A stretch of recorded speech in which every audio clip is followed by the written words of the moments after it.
నిస్వార్థంగా పనిచేసే వారికి తెలుగుదేశం పార్టీ సరైన వేదిక అని చంద్రబాబు అన్నారు. అలాంటి వారిని పార్టీలోకి ఆహ్వానిస్తున్నానని ప్రకటించారు. మాటకు కట్టుబడి ఉండే వ్యక్తి దేవినేని నెహ్రూ అన్నారు.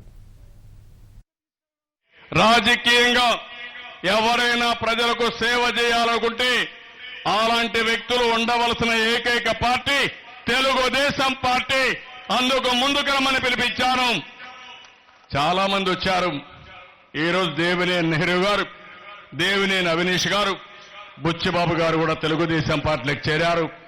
నా పిలుపు అందుకుని నేను కూడా మన వాళ్ళు వచ్చినప్పుడు బ్రహ్మాండంగా ఉంటుంది, తీసుకుంటే చాలా బాగుంటుంది మన వాళ్ళ సూచన కూడా అంగీకరించాను. ఆ పరిణామమే వారి పార్టీలో చేరిక. ఇంత మునిపే నెహ్రూను చూశారు. ఎప్పుడు కూడా మోసం చేయడం తెలియని వ్యక్తి, ఒక మాట చెప్తే మాటకు కట్టుబడి ఉండే వ్యక్తి దేవినేని నెహ్రూ అని చెప్పి కూడా నేను మీకు తెలియజేస్తున్నా. రెండోది, నాకు కూడా కొత్త కాదు, కలిసి పనిచేశారు.